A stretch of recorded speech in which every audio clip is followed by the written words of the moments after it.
Bueno, genial. Bienvenidos al curso de extensión sobre gestión editorial de revistas científicas y académicas con el Open Journal System 3.x sería, en términos amplios, la nueva versión. Vamos a ver algunos detalles. Bueno, en principio comentarles que este curso es una propuesta colectiva desde la revista Tramos Sociales, que es la revista del Gabinete de Estudios e Investigación en Sociología, dependiente del Departamento de Sociología de la Facultad de Ciencias Sociales de la Universidad Nacional de San Juan. Y esta era una propuesta que en principio iba a ser desarrollada para quienes integran este, la revista Tramas Sociales, porque hemos logrado que más compañeros y compañeras se sumen al trabajo editorial, pero luego fue mutando un poco a fines de tratar de compartir un poco las experiencias en el manejo de la plataforma. Entonces la propuesta se abrió hacia otras, hacia personas de la universidad que están emprendiendo algunos proyectos sobre lo que es eh, otras revistas o personas que quieren emprender el camino para establecer una revista científica. Así que un poco la idea es tratar de compartir todas estas cuestiones. Vamos a ver en alrededor de 5 módulos distintos aspectos. Primero algo muy introductorio, que es la clase de hoy, y luego en las clases siguientes va a ser más bien un trabajo práctico sobre lo que es la plataforma, que ya vamos a saber y vamos a charlar de qué se trata esto de la plataforma. Bien, esto. Bueno, básicamente ahora vamos a empezar un poco a trabajar con lo que es este tema de un poco por qué una revista científica, ¿sí? ¿Qué es una revista científica y por qué plantear la idea de una revista científica? En principio, en una revista lo más importante son los artículos y las contribuciones de las personas que deciden publicar en esa revista. Por lo tanto, una propuesta editorial, o sea, revista, lo más importante que tiene que plantearse es cómo voy a comunicar estas contribuciones que llegan, cómo voy a hacer ese intercambio y después lo que es el tema de la visibilidad de esas contribuciones que se encuentran en una revista, ¿no? Y además, a medida que se complejiza un poco el proceso, como revista tenemos que tener en cuenta los términos apropiados de evaluación para que justamente los trabajos sean considerados, digamos, dentro de patrones básicos de edición y básicamente de seriedad en relación a lo que se está publicando, ¿no? Algo que ya vamos a ver que vendría a constituir lo que es la calidad editorial. ¿Sí? En este curso vamos a ver cómo es el proceso de publicación y la gestión editorial. Bien, y vamos a ver cómo, a partir de diferentes recursos, vamos a conocer y a conocer también cómo ejecutar acciones para lograr las publicaciones científicas, en este caso por la plataforma OJS. Básicamente una revista científica es una publicación periódica, ¿sí? Que tiene una periodicidad de tiempo que se publica cada tanto tiempo. En general tenemos publicaciones de revistas científicas cuatrimestrales, semestrales y anuales. Ese es más o menos el estándar. Ustedes se imaginarán que una revista que logre publicaciones cuatrimestrales o eventualmente trimestrales, las hay también, el movimiento de artículos digamos, el movimiento, el flujo de artículos es muy muy grande y por lo tanto el equipo editorial también tiene que ser eventualmente numeroso para asumir la responsabilidad de las contribuciones que se van enviando, ¿no? Porque ello conlleva mucho trabajo y también mucha organización. Pero bueno, una revista científica es una publicación que se edita de forma periódica, que muestra avances y resultados de investigaciones sobre una disciplina o sobre algún tema en particular, ¿no?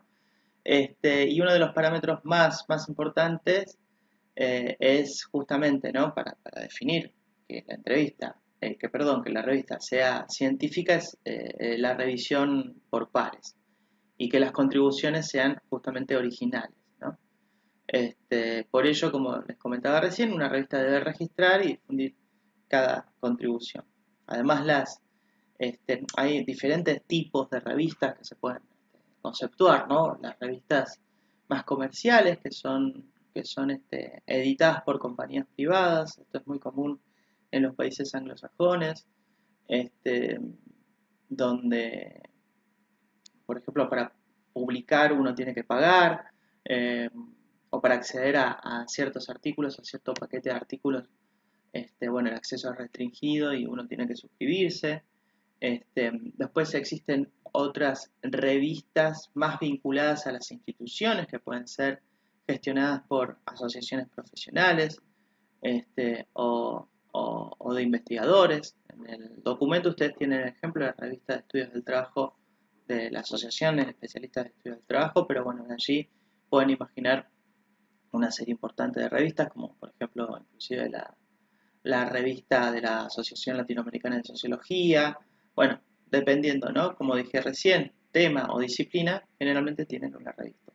Y después hay otras revistas que se denominan como académicas, que son aquellas que están editadas por instituciones de educación superior o centros de investigación, ¿no? Por ejemplo, Tramas, por ejemplo, la Revisa, ¿no? Las revistas que tenemos aquí en el ecosistema de sociales. Bueno, y así un montón de revistas. De hecho, creo que estas revistas académicas son las que tienen un poco más de prestancia, de permanencia, por el soporte institucional que es muy importante en cualquier propuesta editorial, ¿no? Entonces, la pregunta también decimos, bueno, ¿por qué vamos a armar una revista? Un poco, Natalia había comentado, ¿no? Bueno, porque hay vacancia, porque necesitamos tener una publicación periódica, necesitamos visibilizar las contribuciones de las personas que integran nuestra institución y en base a ello, no solamente visibilizar y compartir, sino que se pueda lograr un espacio de debate, ¿no? Habitualmente las revistas científicas surgen con estos objetivos, ¿no? Para tratar de visibilizar esta comunidad de referencia, ¿bien?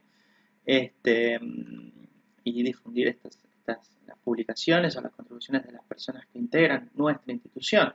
Pero vamos a tener algún problema, que es el problema que se observa con frecuencia, que es el tema de la endogamia. La endogamia en el sentido de que personas que publican en la misma revista y que pertenecen a la misma institución sobre la cual se edita la revista, empieza a calificar negativamente en distintos indexadores, como vamos a ver en un momento, justamente porque, digamos, se pone en cuestionamiento la objetividad y la calidad científica de los artículos, ¿sí?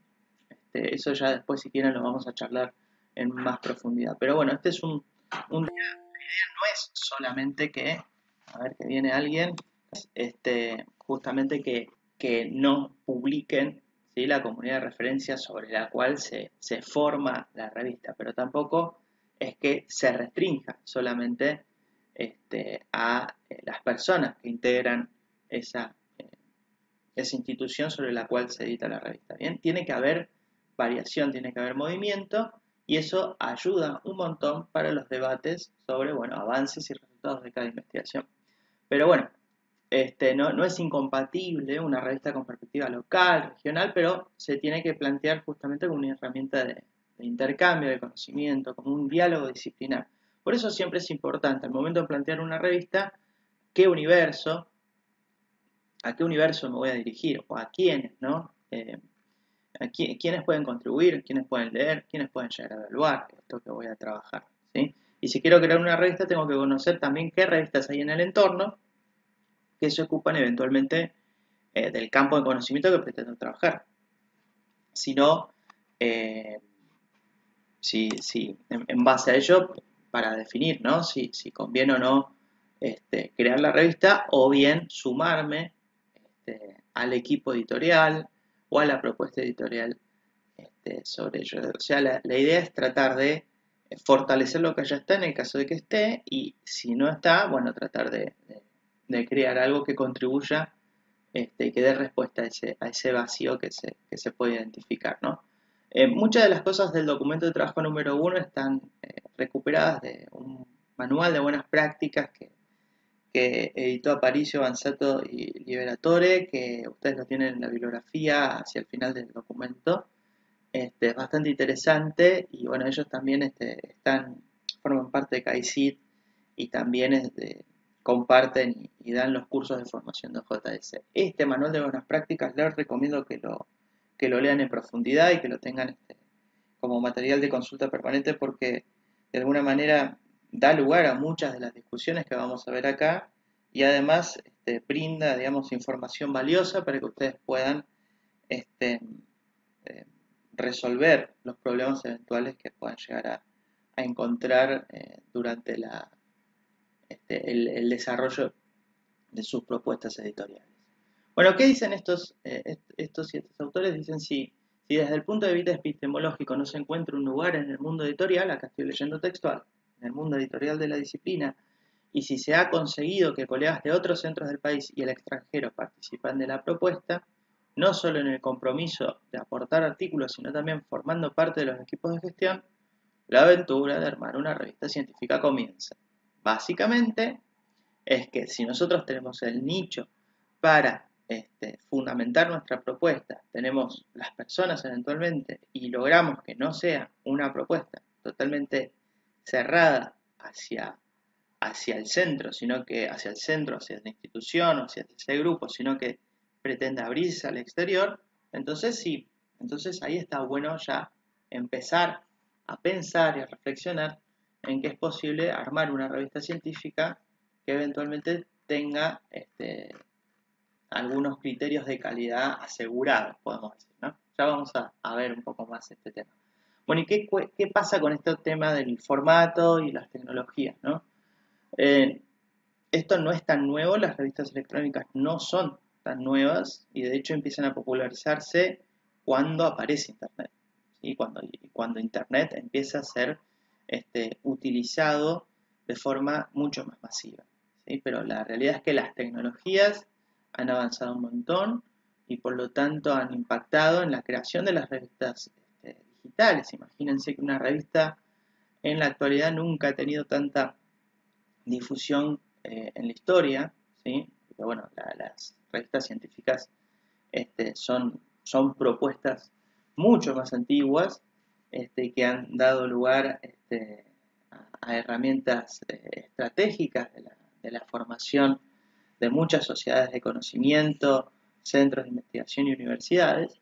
Pero de repente nos encontramos con Internet y encontramos las revistas, y aquí tenemos una cantidad enorme de personas que puedan llegar a leer, una cantidad enorme de personas que puedan descargar el artículo, una enorme variedad de formatos de edición.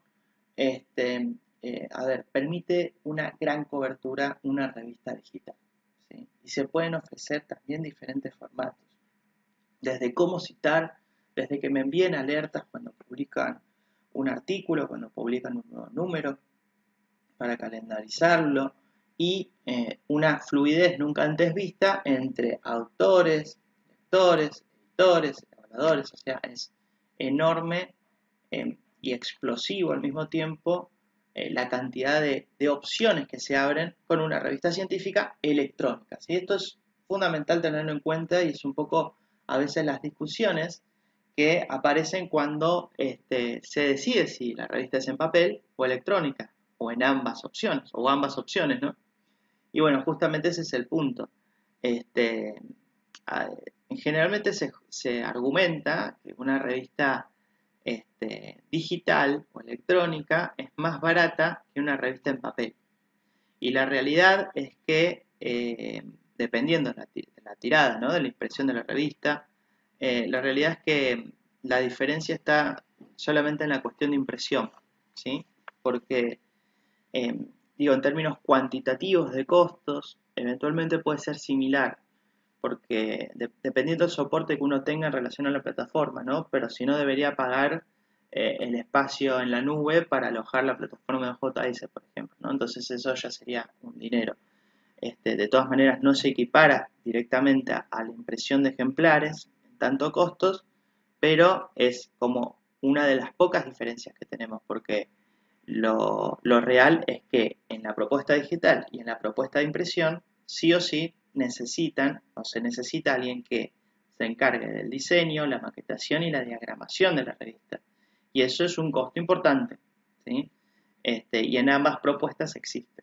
Pero bueno, la realidad también es que las revistas impresas no llegan tanto como las revistas justamente digitales, ¿no? No tienen esta grandiosa coberturas. Sin embargo, son otros circuitos, ¿no? Imagínense que una revista impresa ya puede ir y quedarse en alguna hemeroteca o cuestiones del estilo, y también contribuye a la comunidad en general. Así que, bueno, son discusiones que cada equipo editorial debe tener y proponerse, ¿no? En el futuro.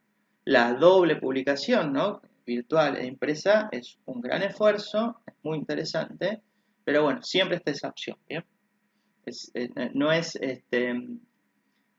una cosa no quita la otra, podemos decir, ¿no? Pero bueno, lo importante es que si nosotros queremos lograr una gran cobertura, la opción electrónica es mucho más eh, redituable en términos cuantitativos que la opción impresa, simplemente eso, ¿no? En términos de visibilización, etc. Y bueno, ahora vamos un poco al tema de la calidad editorial. Básicamente la calidad editorial se trata de una serie de formatos, de formas de proceder, ¿no? Que están eventualmente estandarizadas y normalizadas, que permiten cierta previsión, que me permiten identificar las contribuciones que son publicadas y me permiten localizarlas, ¿sí? ¿Cuáles son los requisitos básicos de una propuesta con calidad editorial, o que una propuesta de revista no debe dejar de darle relevancia, ¿no? Justamente son tres aspectos. Una es la periodicidad, es fundamental no perder la periodicidad. Eso es como lo más central que existe en este tipo de propuestas. Ustedes sabrán que la revista, el primer número de cualquier revista emerge sin el ISSN, ya vamos a ver qué es, pero básicamente, a ver, el, en el primer número de la revista, ustedes no tienen el registro seriado de periodicidad que vendría a expresar el ISSN, que es un número de estandarización donde se indica el tipo de producto a editar y luego se indica también la periodicidad, el compromiso de periodicidad sobre el cual ese producto editorial digamos, replicará en el tiempo. Entonces, yo tengo una revista científica y me comprometo en términos de periodicidad a cumplir con la publicación de los números cada 3, 4 meses, 6 meses o un año. Bueno, no lo tengo que perder, porque eso es uno de los aspectos que cualquier base de datos y cualquier indexador general revisa, ¿sí? Eso habla mucho sobre cómo trabaja el equipo editorial y cómo está el proceso de gestión en la revisión de artículos. Entonces, primero y fundamental, sostener la periodicidad, sostener la continuidad en el tiempo de la difusión de las contribuciones. Segundo es la revisión por pares, ¿sí? Generalmente puede ser una revisión abierta o la revisión por doble ciego. La más utilizada es por doble ciego, que justamente es donde quienes se encargan de la tarea de evaluación no conocen a los autores, las autoras no tienen idea de quiénes son, y la persona que envía el artículo tampoco conoce o sabe quiénes son sus evaluadores o evaluadoras. Hay revistas que dicen, bueno, puedo pedir que mi artículo no sea evaluado por tal persona por conflictos de interés o cuestiones del estilo. Hay revistas que, por ejemplo, publican el nombre de las personas que han evaluado un número después, inmediatamente después del número publicado, ¿sí? O sea, si yo envío mi contribución para el número 2 de la revista, el nombre de la persona que me evalúa mi artículo aparece en el número 3, en una parte especial de la diagramación de la revista, si es que así el equipo editorial lo sugiere, ¿no? Generalmente a las personas que evalúan se les otorga un certificado en el que ha contribuido a la revista como persona que ha evaluado, ¿no? Y eso es suficiente registro, pero también se puede publicar y eso no, tampoco está mal. Pero lo importante y lo fundamental es que las contribuciones que llegan tienen que ser evaluadas por personas que conocen sobre los temas, que son, en el mejor de los casos, especialistas sobre esos temas, y que al mismo tiempo no saben quiénes son, y que eso hace que la evaluación sea lo más objetiva posible. ¿Bien?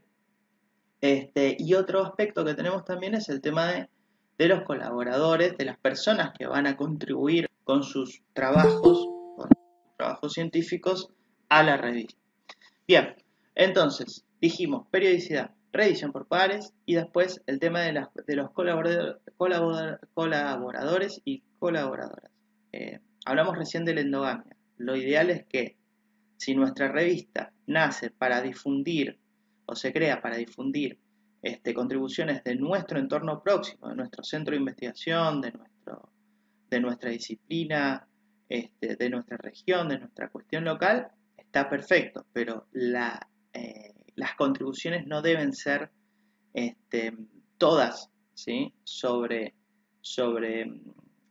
digamos, la casa que edita la revista.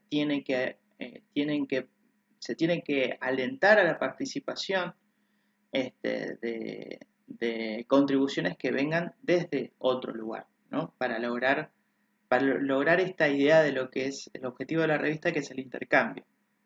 Sí, posiblemente, o quizás es posible que la comunidad local eh, pueda leer o le brinde más importancia, digamos, pueda tener acceso a una contribución externa, leyéndolo desde la revista que han creado, que por afuera, ¿no? Bueno, eso, si quieren, después lo vamos a charlar un poco más. No sé si fui claro, supongo que no, con eso último. Pero bueno, la idea es que las contribuciones no sean todas del mismo lugar de origen de la revista, ¿bien? Que aparezcan contribuciones de otros lugares. Eso asegura la calidad editorial de mi propuesta. Otros aspectos que también son importantes es el aporte, el aporte puntual de cada contribución al debate o al conocimiento o a las discusiones en términos disciplinares, ¿sí? Obviamente, mi revista va a tener una jerarquía, si se quiere jerarquía, o va a tener se va a posicionar mejor en tanto y en cuanto las contribuciones sean realmente valiosas para el campo o para la población de destino que estoy pensando, ¿sí? Eso por una parte. Y por otra parte está el tema de la originalidad. Es fundamental esto y es muy importante y siempre aparecen estos aspectos en relación a lo que es el tema de la declaración de originalidad por parte de quienes presentan las contribuciones. ¿A qué vamos con esto? A que esto que estoy presentando en la revista no ha sido publicado en otro lado, ¿sí? Y es una contribución original única, si se quiere, para mi revista. O sea que eso también es un aspecto importante y que no hay hay que dejar de tener en cuenta. Siguiendo con esto, vamos a entrar al tema de las bases de datos y los portales, porque la realidad, ¿cuál es? Que básicamente una revista empieza a tener más jerarquía, en tanto se encuentre mejor vinculada a distintos espacios, como las bases de datos, los portales, y también eh, lo que podemos hablar de los directorios, ¿no? Eh, ¿Por qué es importante esto? Bueno, justamente porque una revista que tenga mayor vinculación en este sentido va a tener mejores calificaciones por los organismos de ciencia que evalúan la producción científica. Entonces, una revista que, por ejemplo, está indexada en Cielo recibirá más puntuación ese artículo publicado en una revista con esas características que un artículo publicado en una revista que solamente se encuentra en Latindex, por ejemplo, ¿no? Esto es una decisión de los organismos de evaluación científicos, por lo menos aquí en Argentina, y cada país tiene distintos criterios y hay toda una discusión que ya vamos a ver. Ahora, vamos a lo que importa, el tema de los portales, ¿sí? El portal es básicamente el espacio donde justamente se alojan las revistas. En el trabajo ustedes tienen los enlaces directos para revisar eso, ¿no? Está el portal de CAICIT como ejemplo, el de revistas de la Universidad Nacional de Córdoba o el de revistas de la Universidad Nacional de San Juan. A ver si estos son los portales. Ahora se los muestro, vamos a compartir toda la pantalla. Y acá les muestro, ¿ven? Este es el portal de la Universidad Nacional de San Juan. El IDECOM es el instituto que integra las revistas en la Universidad Nacional de San Juan, ¿ven?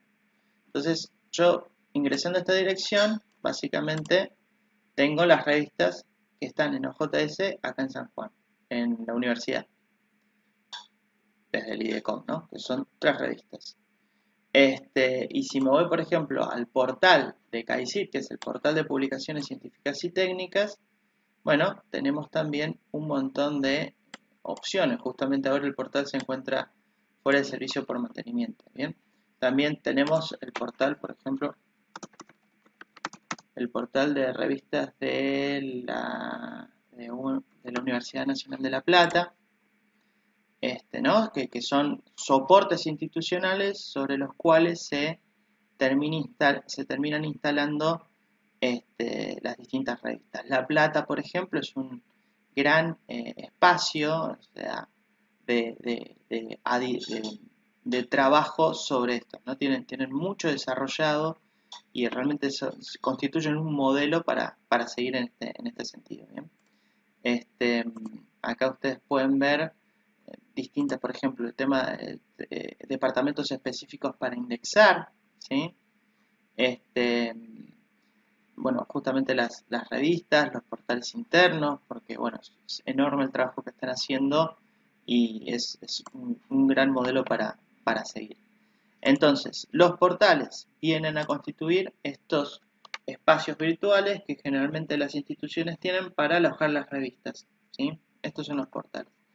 Pertenecer o para integrar algún portal dependerá justamente de cierta pertenencia institucional o cumplir con ciertos requisitos, ¿bien? Para integrar esos portales. Obviamente para una propuesta editorial es fundamental formar parte de esos portales, ¿sí? Si no existe, tratar de crearlos. Y bueno, después tenemos lo que son las bases de datos.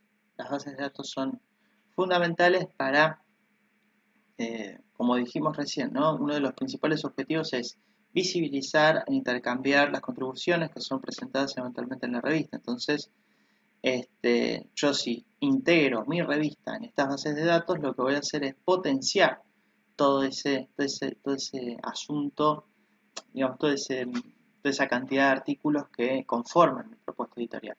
Entonces tenemos bases de datos con análisis bibliométricos donde se crean indicadores específicos como el índice H o como el factor de impacto, por ejemplo, para Scopus. Bueno, tenemos Scopus, tenemos WOS, o sea, Scopus es propiedad del Saber y está asociada a la base SSI Mago, ¿sí?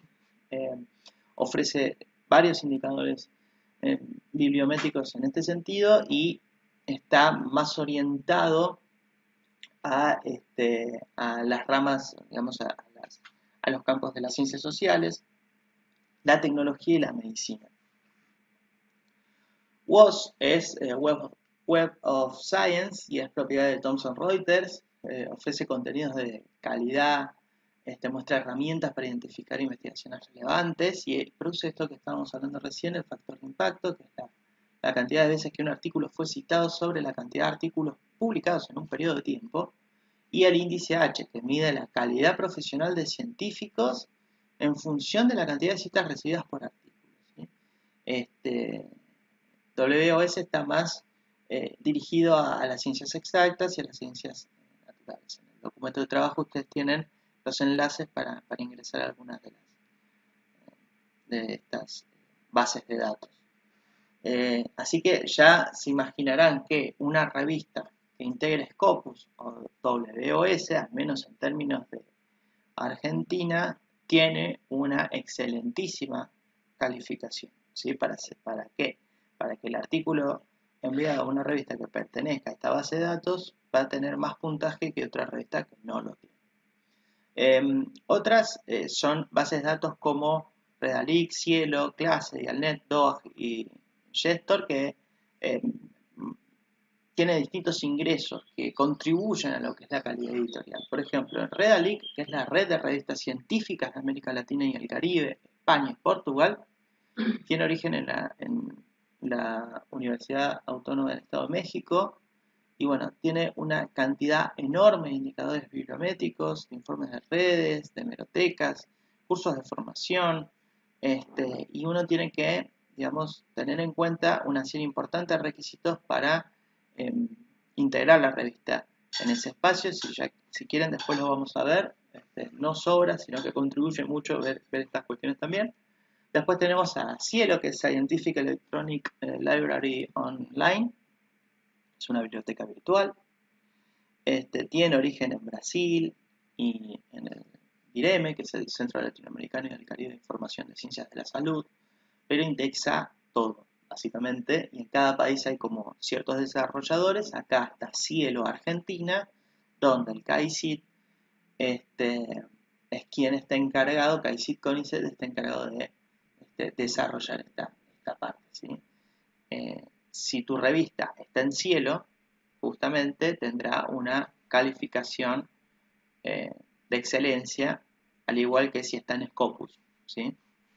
Pero bueno, el ingreso a estas plataformas es eventualmente restrictivo, y ya lo vamos a ver.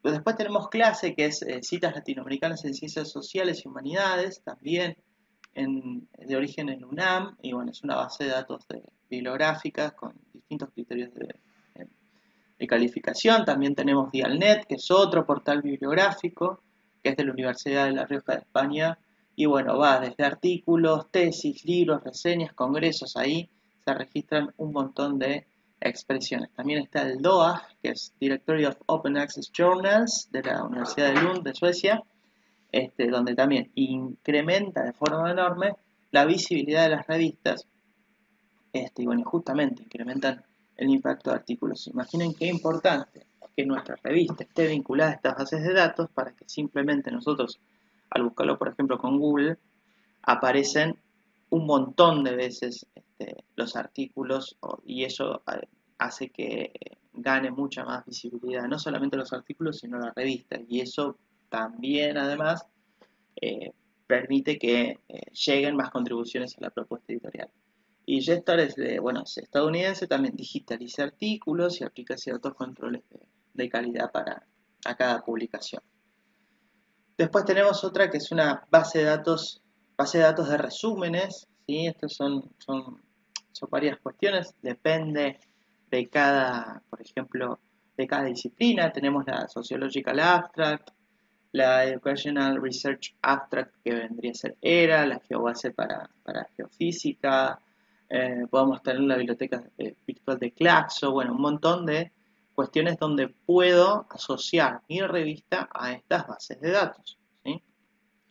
Después tenemos lo que son los directorios, que los directorios empiezan a regir en términos más generales. Tenemos BIMPAR, que es la Bibliografía Nacional de Publicaciones Periódicas Argentinas, registradas argentinas registradas, y también lo maneja CAICIT CONICET, y reúne información sobre las revistas, sus características como periodicidad, lugar de edición, año de fundación, todas esas cuestiones.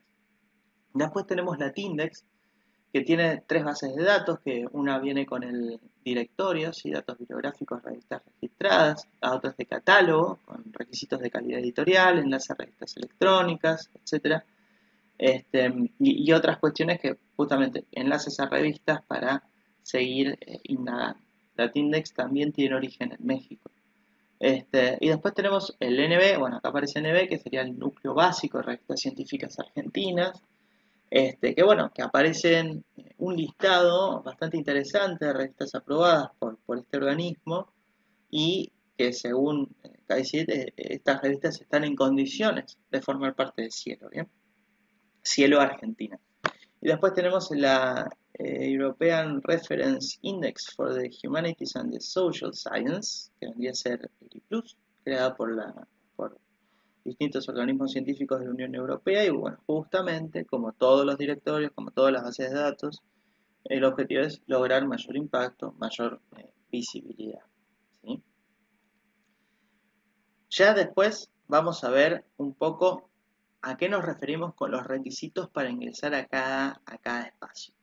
La realidad cuál es, que si yo comienzo mi revista, y esta es una discusión que nos compete a todos quienes estamos en esta parte del trabajo editorial, es que, bueno, justamente yo voy a necesitar que la revista logre mayores indexaciones. ¿Para qué? Para que las personas empiecen a enviar sus contribuciones y para que el valor de las contribuciones que envían las personas a mi propuesta editorial tengan cada vez mejor puntaje en términos de evaluación.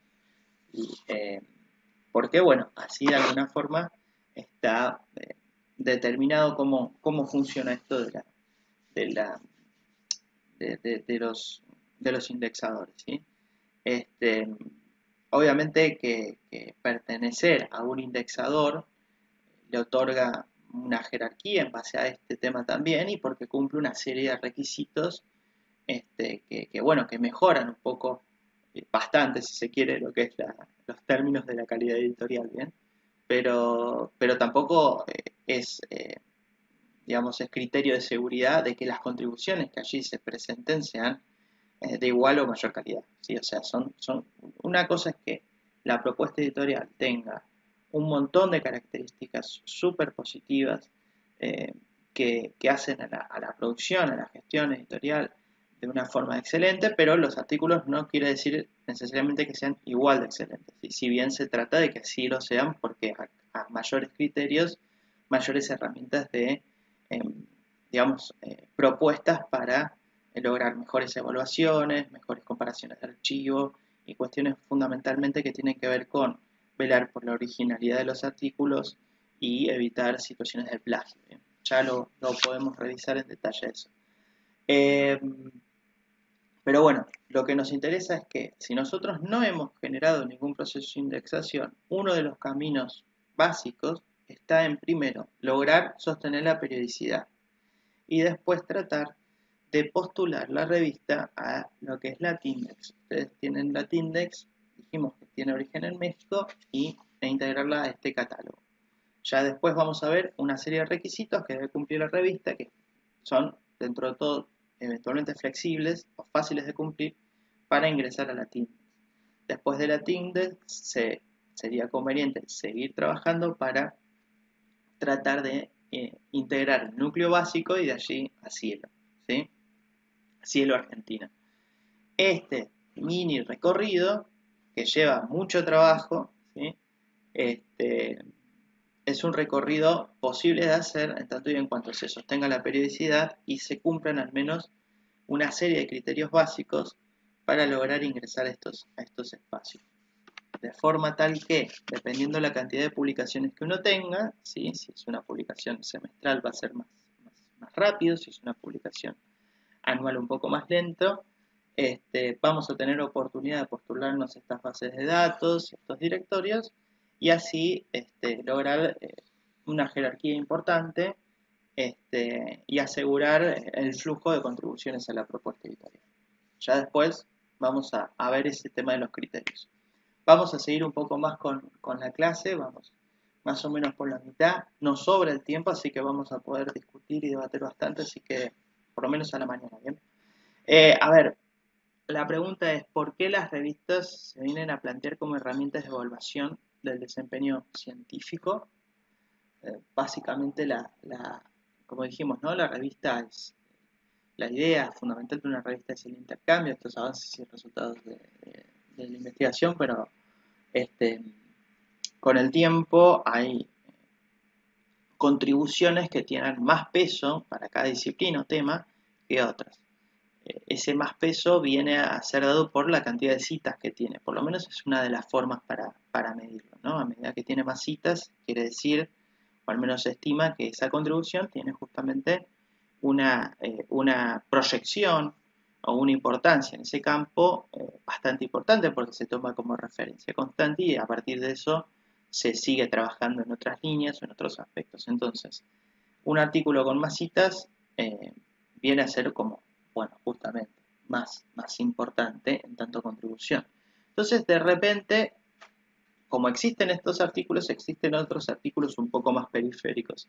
Y empezaron a tratar de organizar este fenómeno. ¿Sí? Antes en los años 70 es un poco la historia de cómo empiezan a trabajar con estas cuestiones.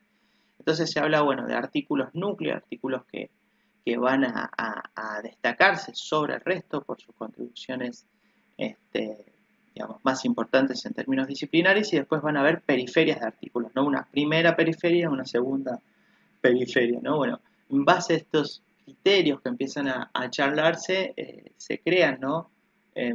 Una, una, una idea de la Science Citation Index, y después el Institute for Scientific Information, que sería el ISI, digamos, se crean espacios para hacer este tipo de mediciones y para determinar estas jerarquías internas en el entorno de las contribuciones científicas. Es interesante porque el ISI fue después comprado por Thomson Reuters, que tiene revistas y que no están dentro de lo que vendría a ser el ecosistema del acceso abierto.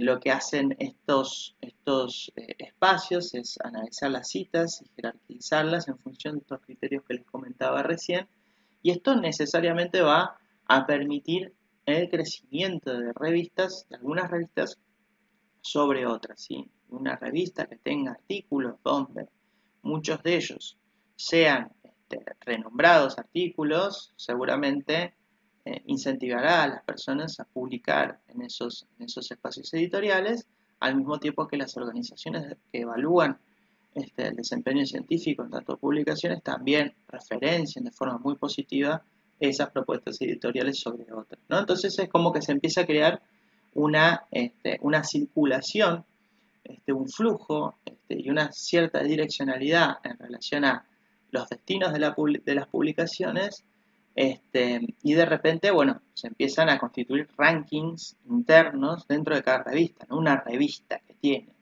un factor de impacto, que tiene un índice H, digo, en términos generales, ¿no? Una revista que tenga súper impacto, tenga un gran impacto, entonces va a ser mejor evaluada, va a ser más codiciado enviar un artículo ahí, ¿no? Le va a dar más jerarquía a la persona que lo presenta en ese lugar que en una que básicamente no existe bajo estos términos. Esto ha generado una grandísima discusión interna respecto de lo que vendría a ser, bueno, las formas de publicación en la comunidad científica. Vemos que Reuters tiene estos espacios de medición que jerarquiza revistas y Reuters además tiene propiedad sobre una serie de revistas. Tenemos otra contraparte que vendría a ser el Saber, otro competidor. Estamos hablando de privados, ¿no? Crea otro esquema para hacer las mediciones también, ¿no? Que se llama SciMago, bien, SciMago, para hacer algo parecido a lo que venía haciendo Reuters con el otro espacio. A ver, viene alguien más. Acá estamos. Buenísimo. Entonces, en todo esto, de repente se empieza a hacer con estos espacios de jerarquización de los artículos, de medición de los artículos, se empiezan a aplicar ciertos formatos al estilo anglosajón, se dice bien, para la medición de distintos contenidos, de ciencias naturales a ciencias sociales.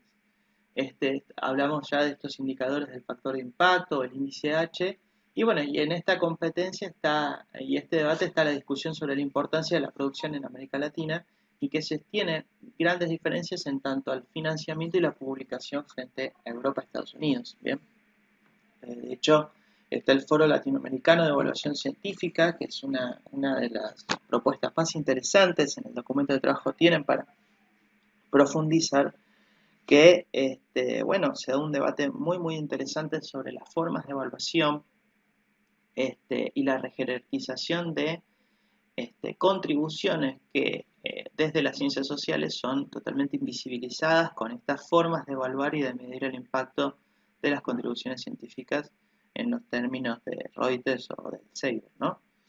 Eh, Así que bueno, FOLEC básicamente va a proponer la construcción de nuevas herramientas para apoyar la acción colectiva a favor de la evaluación de la investigación en el continente y también trabajando con las instituciones evaluadoras que miden la producción científica para que integren nuevos criterios de evaluación, ¿sí? Que integren o que le den relevancia, por ejemplo, eh, a expresiones como extensión, expresiones o productos de resultados de proyectos de extensión, o de libros o de capítulos de libros, ¿no? O sea, como si bien todo tiene un valor y un peso, la idea de FOLEC es discutir estos mecanismos de evaluación, de jerarquización interna y tratar de abrir el juego a lo que es la dinámica y a la heterogeneidad también que se expresa en las ciencias sociales, ¿no?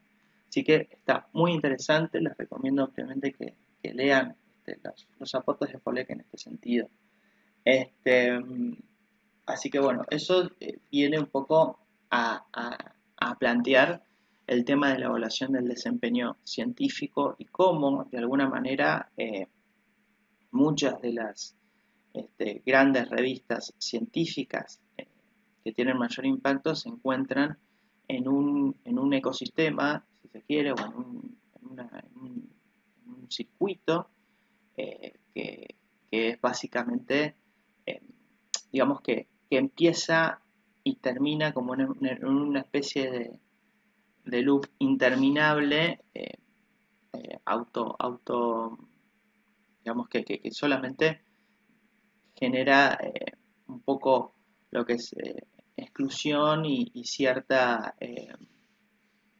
digamos, cierta restricción para el acceso a la información. Y justamente con esto es que se empieza a discutir el tema del acceso abierto, ¿sí? Porque el problema está en que muchas de las revistas científicas con mejor factor de impacto son las que te cobran para publicar, las que cobran para ser accesibles en ciertas universidades y centros de investigación, y son las que mejor son evaluadas, como venimos diciendo, por estos organismos científicos de evaluación. Entonces, la discusión sobre los costos empieza en Estados Unidos también y en Europa, y a inicios en los años 90 y se empieza a intensificar en la actualidad y empiezan, bueno, justamente a tratar de debatir y a ver cuáles son las alternativas que tenemos en relación a ello. Por lo menos esa es la discusión que se da por allá. Aquí el acceso abierto, si bien está teniendo una gran, digamos, un gran avance, eh, al menos en las ciencias sociales, en América Latina priman las opciones de acceso abierto y eso es muy, muy importante. Ya después, si quieren, discutimos un poco más de eso. Pero bueno, las primeras formaciones o grupos de personas que empezaron a discutir estos temas, ¿no? Sobre las restricciones, las cuestiones del pago para publicar y el tema del impacto, bueno, se armaron algunas reuniones como la Coalition for Network Information o la Digital Library Federation o el Council on Library and Information Resources, todo en inglés, ¿no? Bueno, con todas estas agrupaciones vienen a armar lo que es la iniciativa de Open Archives, y de aquí también se van a originar un conjunto de declaraciones. La primera fue la de Budapest en 2001 y que ya podemos hablar del movimiento Open Access o acceso abierto. ¿Bien? Básicamente lo que van a plantear es que disponibilidad, y acá leo textual, disponibilidad gratuita en Internet público, ¿sí? O sea, los artículos en revistas revisados por pares donde un autor o autora desee dar a conocer su investigación debe formar parte del acceso abierto. ¿Y qué es esto? Disponibilidad gratuita en Internet permitiendo a cualquier usuario leer, descargar, copiar, distribuir, imprimir, buscar o usar el documento con cualquier propósito legal o técnico fuera de las que son inseparables de las que implica acceder a Internet mismo. Bueno, son detalles más bien eso del acceso a Internet, pero bueno, el tema es que la producción sea accesible, gratuita, que cualquier persona la pueda leer, descargar, copiar, distribuir, imprimir y utilizar esa contribución. ¿Sí? El límite va a estar en el copyright, ¿sí? En el derecho de copia, que es una opción que se deja a los autores en este sentido. Y bueno, y según esta iniciativa, para acceso abierto existen dos formas para publicar con este espíritu, ¿no? Una es la vía dorada, que hablan básicamente, ya está. La vía dorada son publicaciones periódicas con acceso abierto, ¿sí? Y se disponen de artículos de acceso libre, porque la revista se edita completamente bajo acceso abierto, ¿bien? A partir de un pago por parte de los autores o institución vinculada. Pero la cuestión es que la revista está en la idea de acceso abierto, por lo tanto, la revista se compromete justamente a que las publicaciones, las contribuciones enviadas a esa revista sean accesibles a todos y todas, ¿sí? Sin cobro.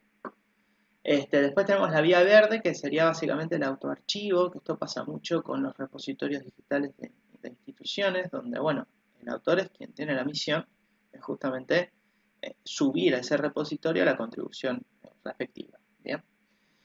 Ambas opciones no son en sí mismas contradictorias, pero bueno, son distintas formas de publicar bajo este espíritu de acceso abierto.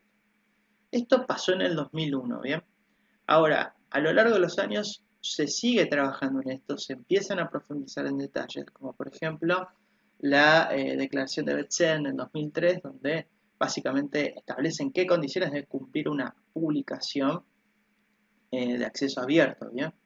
Justamente hay dos aspectos fundamentales que van a decir. Primero, para que los usuarios tengan el derecho libre, irrevocable, universal y perpetuo de acceso y licencia para copiar, utilizar, distribuir, transmitir y presentar el trabajo públicamente y hacer y distribuir obras derivadas.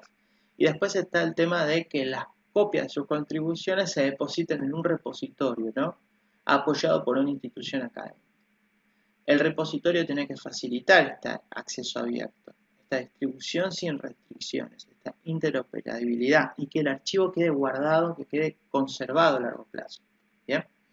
Después la otra opción está, la otra declaración, si se fijan que Betseda es parecida a la de Budapest en estas dos partes, ¿no? Y después tenemos a Berlín, donde hablan ya del paradigma de acceso abierto y plantean que la producción científica es patrimonio cultural y que el contenido y el software también tienen que ser de acceso libre, ¿sí? Y se tiene que garantizar el derecho a la propiedad intelectual, pero también igual acceso, derecho gratuito a nivel mundial. Esta iniciativa fue en Berlín muy trabajada por el Instituto Max Planck. Y bueno, después tenemos otra declaración en el 2005 en San Salvador de Bahía, donde, bueno, acá por primera vez se ve lo que es algunas reflexiones en términos de América Latina, y bueno, y se hablan de ciertas limitaciones económicas, idiomáticas, institucionales, estructurales o de políticas, y que justamente el acceso abierto viene a democratizar y a facilitar mucho el intercambio de las contribuciones. Entonces, en este sentido se reconoce la importancia del acceso abierto, se adhiere a la idea del acceso abierto, y se plantea que, digamos, a nivel nacional, los distintos ministerios de ciencia y técnica adhieran a las iniciativas de acceso abierto y se comprometan digamos, a brindar el apoyo institucional requerido a este conjunto de publicaciones. Luego tenemos otra gran reunión en San Francisco en el 2012, donde tenemos la San Francisco Declaration on Research Assessment, que vendría a ser DORA, que lo van a ver mucho por ahí. De aquí viene FOLEC, de aquí vienen las discusiones de FOLEC. Acá ya se empiezan a discutir estas cuestiones sobre la diversidad de la producción científica y las formas de evaluar la producción científica. Y bueno, empiezan a hacer reclamos más puntuales y directos a estas cuestiones restrictivas en relación a las formas de evaluar, ¿bien? Y después tenemos registrada la de Leiden, el manifiesto de Leiden de 2014, donde hablan más ya de valorar cualitativamente las contribuciones en las ciencias sociales también, y dicen Aparicio y autores que la evaluación individual de investigadores requiere y prestan atención a sus conocimientos, experiencias, actividades, influencias. ¿Qué quiere decir esto? Que se debe tener en cuenta lo que rodea también a la producción del artículo al momento de evaluarlo, ¿no? Entonces, estas declaraciones que estamos viendo empiezan a tratar de discutir y debatir los modelos de evaluación y de fortalecer la idea de que la producción científica tiene que ser abierta, tiene que no tener restricciones de acceso y bueno, justamente todo ello logra que digamos, las contribuciones tengan un alcance mucho más importante. Sin embargo, bueno, siempre existirán digamos, diferencias en tanto y en cuanto los organismos de evaluación sigan dándole una importancia superlativa a los indicadores, como el factor de impacto, el índice H, que ya nos dijimos, este, en estas propuestas restringidas, más privadas, donde uno tiene que pagar para acceder a un artículo, donde uno tiene que pagar para publicar, bueno, y demás.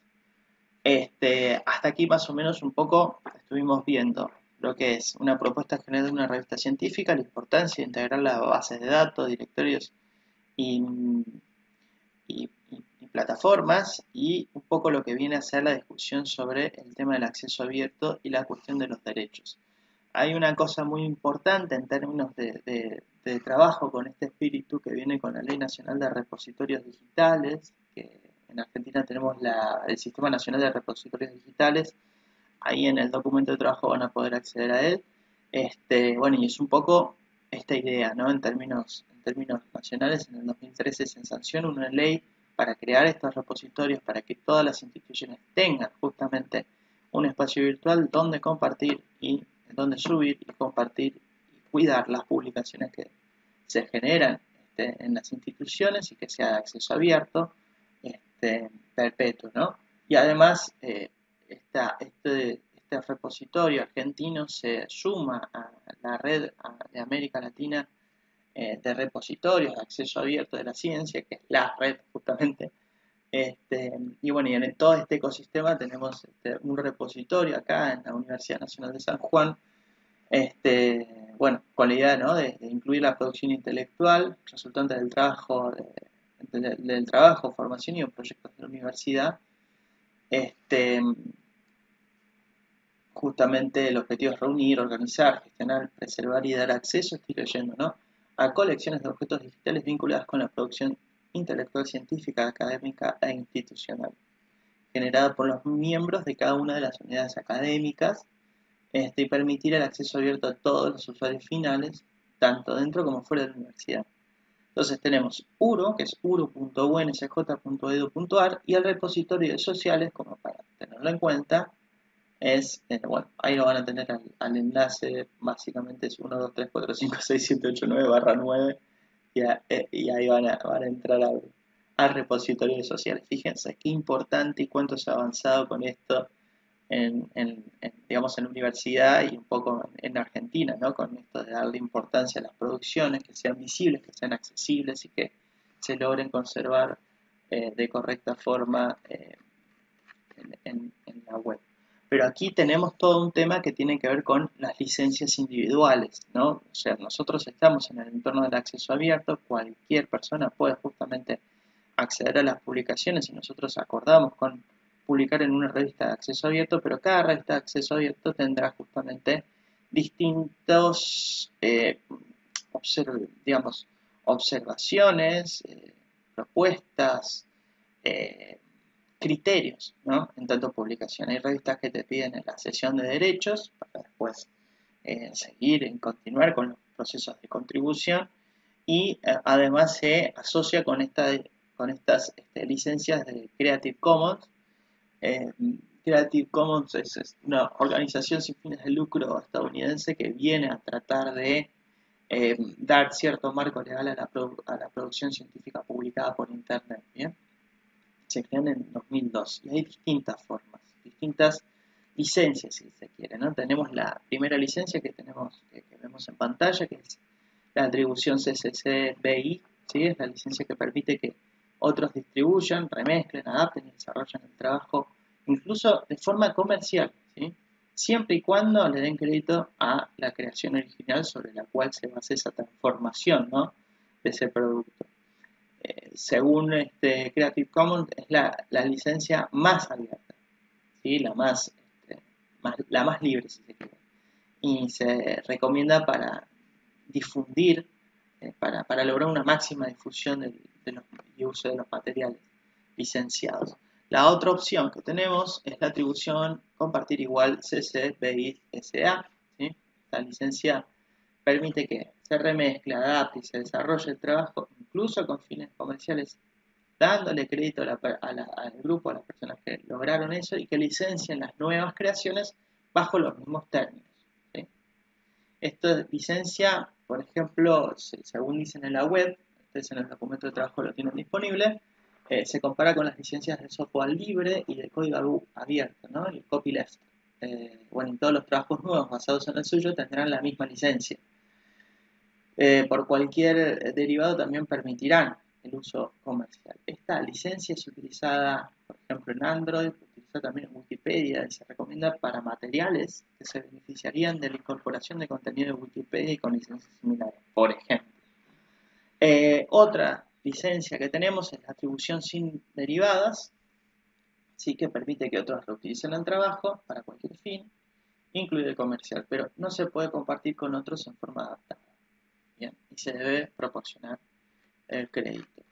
Y después tenemos la atribución no comercial, donde permitimos que se remezcle, se adapte, se desarrolle el trabajo de manera no comercial. Y aunque sus nuevos trabajos también deben reconocerlo, no debe ser comercial, sino tienen que licenciar sus trabajos en los mismos términos tampoco.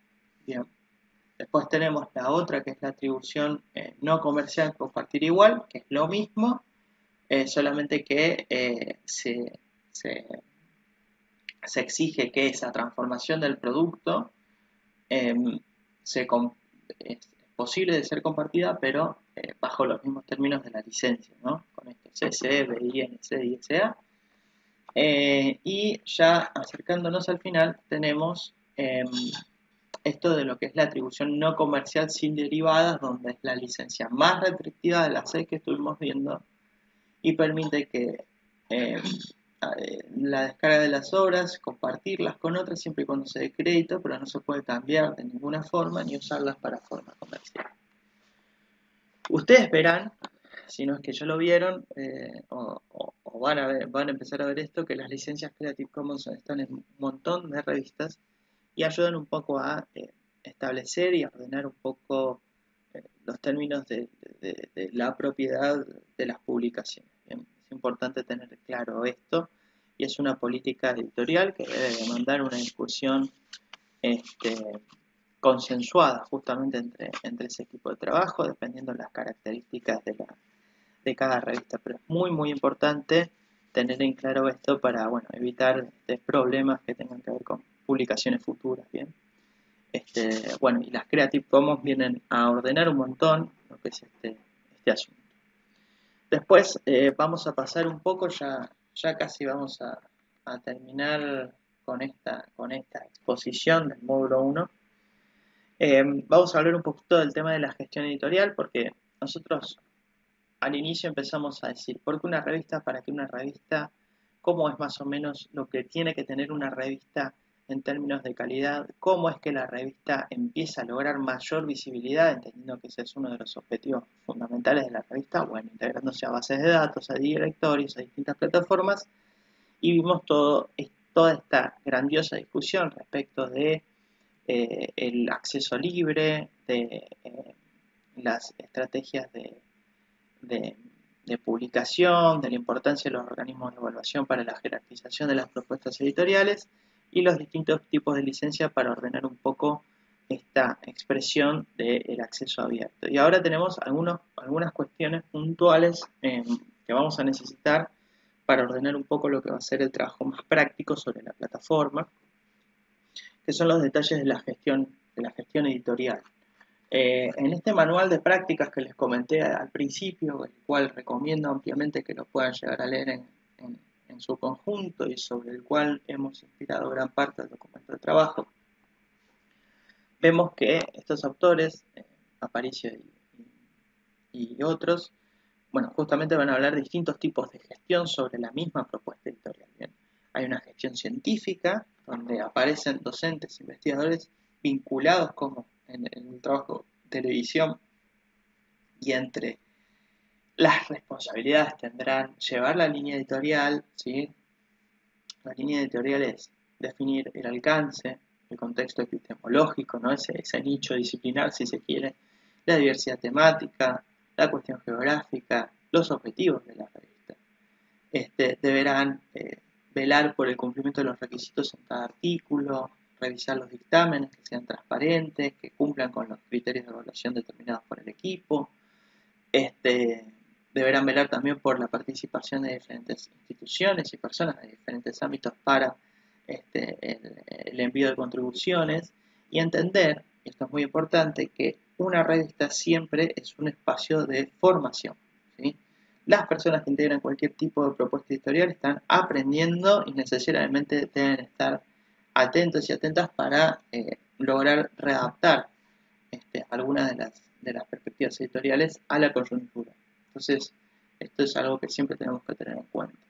Y también tenemos en otro lado la cuestión de la gestión técnica, que esto sin duda es muy importante porque hace a bibliotecarios, bibliotecarias, diseñadores e informáticos, ¿sí? Estamos hablando de comunicación visual, de las correcciones de estilo, de las traducciones en otros idiomas, de la funcionalidad del software, de la diagramación, de la maquetación, ¿sí? De la vinculación con otros repositorios institucionales. O sea, la gestión técnica es tan importante como esta gestión científica, porque en términos de equilibrio, cada una aporta elementos que a la larga son indispensables para posicionar nuestra propuesta editorial en el entorno de las publicaciones científicas.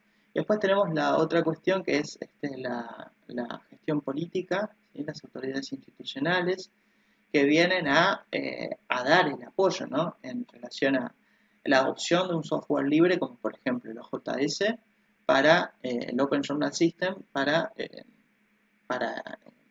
hacer la publicación virtual de la revista.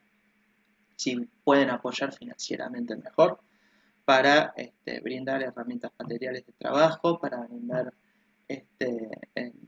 digamos, financiamiento en el desarrollo técnico de algunos detalles de la propuesta. Viene la gestión política para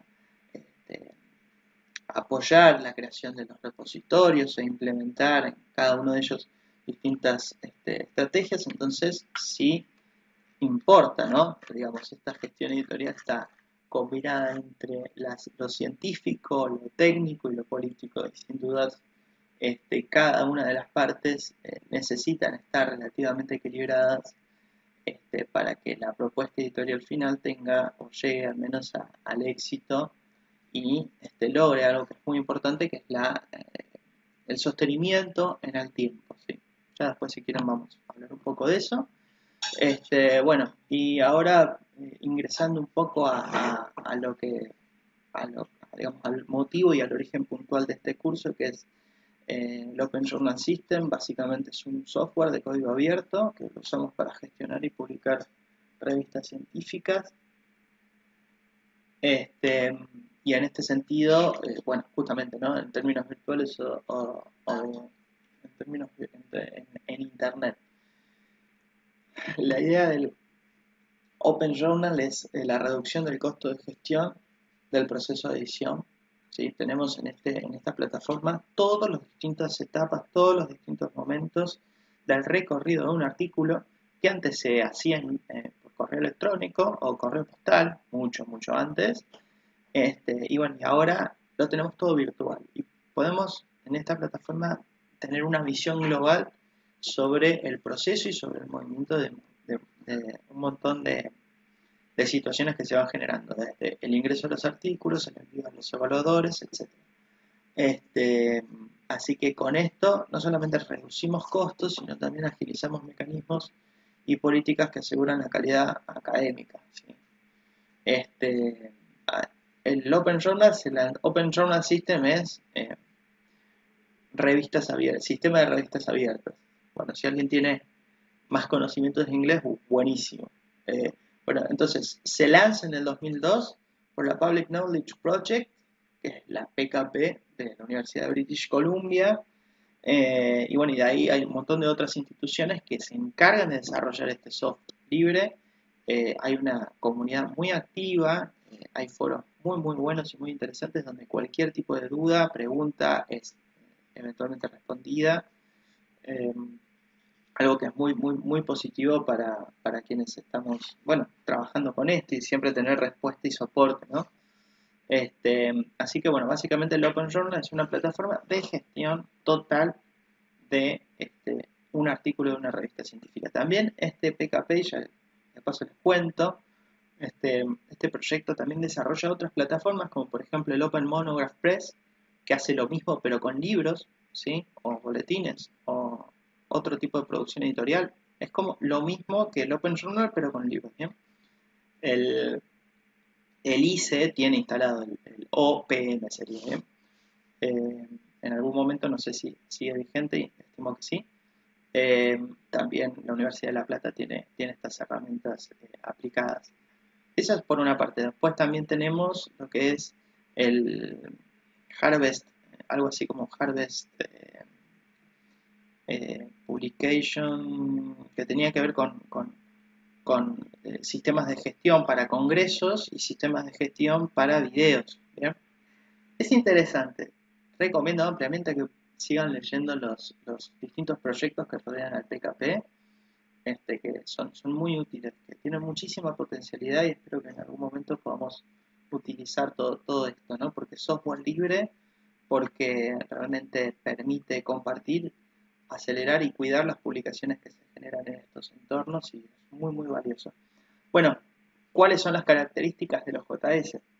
Contempla, como ya dije, todas las etapas del proceso de edición de una revista, desde el envío de artículos, la evaluación por pares, la edición, la publicación y la indexación.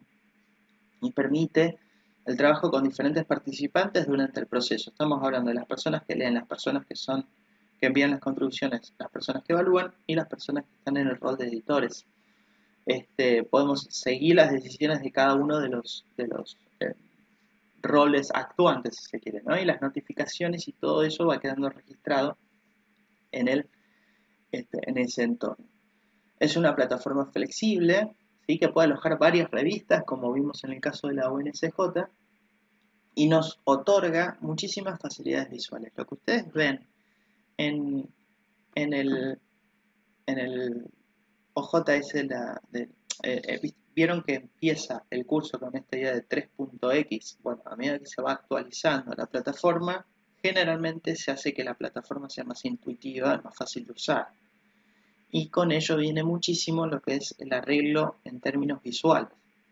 Bien, si comparan una versión vieja a una versión nueva, las 3.1, 2, con las versiones 2.8, 9, van a ver un cambio visual importante. Bueno, de eso van también las actualizaciones. Y también para arreglar lo que se dicen los errores en el programa, como los bugs y esas cuestiones donde se traba parte de las páginas. Bueno, eso después lo vemos si quieren. Bueno, y el tema de los roles y usuarios, a ver si me dan un minuto. Bien, me tomé un mate porque no me tomé ningún mate. Bueno, roles y usuarios. Dentro de la plataforma tenemos distintos roles, o sea, somos un usuario que puede tener diferentes roles, justamente, ¿no? Podemos tener el rol de autores, el rol de editores, el rol de evaluadores, ¿sí? Dependiendo del rol que cada uno tenga, tendrá distintas opciones dentro de la plataforma y como tal, distintas tareas para realizar. realizar, ¿sí? Si soy autor o autora, lo que tengo que hacer es una visión más restringida de la plataforma, donde este, tengo la opción para enviar el artículo, adjuntar los archivos, escribir al editor o la editora, etcétera. Puntualmente eso. Si soy editor, veo todo, veo opciones para modificar la interfaz gráfica de la revista, para publicar un número, para publicar un artículo, para asignar un artículo a una persona que evalúa, etcétera. Eso ya lo vamos a ver puntualmente, pero es importante esto. Nosotros nos creamos un usuario y tenemos distintos roles. Un usuario, como vamos a ver acá, es posible que se utilice en distintas revistas del mismo entorno. Si yo tengo un usuario en la revista de tramas y tengo un usuario en la Revise, que es otra revista de sociales y que está en el OJS de la universidad, mi usuario va a ser el mismo en las dos revistas, pero voy a tener distintos roles en cada revista. ¿Sí? Eso a veces puede ser confuso, pero no hay nada que no se pueda resolver. Ese es un pequeño detalle a tener en cuenta, no más. Y bueno, justamente lo que les quería mostrar es el circuito base, ¿no? Los términos editorial, de la edición. El envío, la revisión, la edición y la publicación. El envío es, la persona envía la contribución vía plataforma. Eso es la parte del envío. Después está la revisión. Dependiendo cómo se organiza el equipo editorial, la revisión pasa por un primer filtro, donde una de las personas del equipo revisa que ese artículo cumpla con las normas de envío, ¿sí? O sea, lo que yo le pedí a quienes enviaron esa contribución, cumplir como cantidad de páginas, sangría, formatos, tipos de cita, etc. Cuestiones básicas, no de contenido, sino de formatos. Una vez que pasó ese primer filtro, quien se encarga de la edición va a seleccionar, va a buscar las personas que pueden revisar ese artículo, ¿sí? En función del tema, fundamentalmente, que tengan la expertise para revisar ese tema. Y luego de eso se envía justamente a estas personas para hacer la revisión. Dependiendo de los tiempos, una revisión puede durar entre 15 días a un mes, y las revisiones siempre pueden venir con observaciones. Dentro de lo que es la política editorial, justamente se va a decidir qué tipo de resultados finales se va a tener en cada revisión, y cada revisión, o sea, cada revisor va a tener un formulario sobre el cual determinar o medir las características del artículo, y después generalmente un comentario donde hace observaciones más puntuales. El resultado final de esos formularios puede ser, por ejemplo, que sea publicable sin modificaciones, publicable con modificaciones menores, o publicable con modificaciones mayores, o no publicable directamente. ¿Bien? Los resultados son enviados de nuevo a los y las autoras. Cada autor revisa las sugerencias, realiza las modificaciones y vuelve a ser enviado a la persona que ha revisado ese artículo. La persona que ha revisado ese artículo vuelve a ver el tema, esa contribución, y si está todo bien, ahí ya está listo para el proceso de edición. Estas idas y vueltas del artículo entre autores, evaluadores y en la mediación de los editores tienen muchos aspectos, muchas cuestiones puntuales que a medida que vamos trabajando lo vamos a ir comentando. ¿Bien? Hay distintas formas de resolver algunos problemas. A veces pasa que, por ejemplo, hay dos revisiones, hay una revisión positiva, una negativa, y necesitamos buscar otra persona que revise para ver si se rechaza o no ese artículo. Hay situaciones donde los revisores directamente deciden no revisar ese artículo porque consideran que las modificaciones son fáciles de realizar eventualmente, entonces ya se puede decir que se puede enviar a edición, entre otras cuestiones. Lo importante es que el equipo editorial lo tenga claro, porque dependiendo del flujo de artículos, esto puede resultar ser una tarea bastante catastrófica, complicada. ¿Bien? Pero bueno, la organización puede prevenir estas cuestiones. Bueno, una vez que ya está aprobado el artículo, se va a edición. Y en edición se ve cuestiones de estilo, se vuelve a ver cuestiones de formato y ya se pasa a la parte de la maquetación. Bien, dependiendo las estrategias que cada revista tenga, generalmente las revistas utilizan algunos programas de maquetación editorial, que puede ser, qué sé yo, el InDesign, por ejemplo, entre otros, es lo que se me ocurre ahora. Entonces, toman los archivos en el formato que han sido enviados, ¿sí? .doc, .rtf, etcétera, y empiezan a trabajarlos en esos programas de edición profesional, los terminan digamos, de editar como es correcto, se envía una prueba de galeras, la prueba de galeras sería como la preimpresión. Generalmente se puede enviar lo ideal es que se le envíe al autor, a la autora, la preimpresión del artículo para que lo lea de nuevo y se fije o revise que no hay ningún problema, ninguna cuestión o ninguna equivocación, ningún error.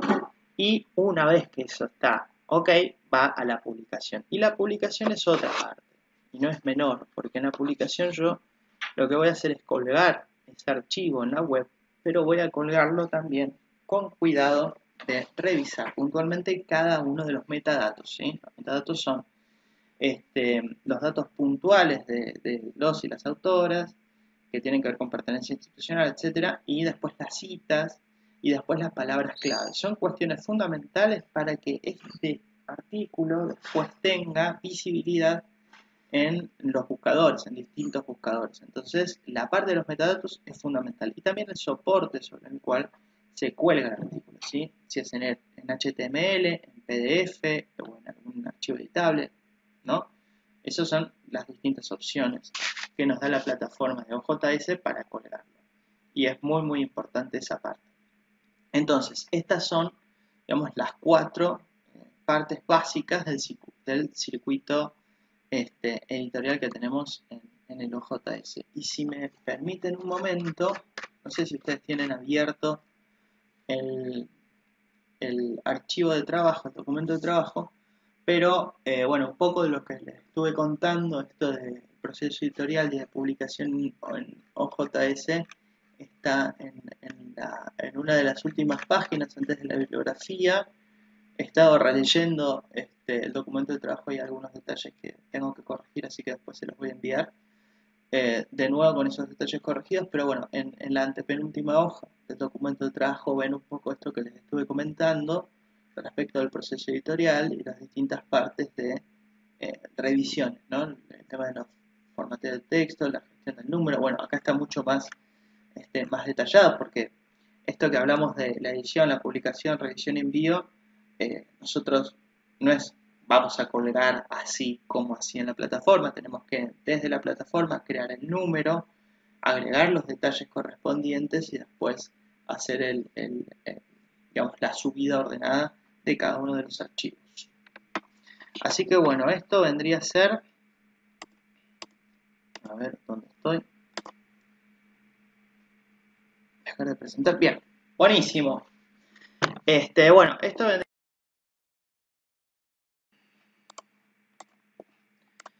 Les dije primero, espero que lo puedan ver, les dije primero que lo ideal, ¿sí?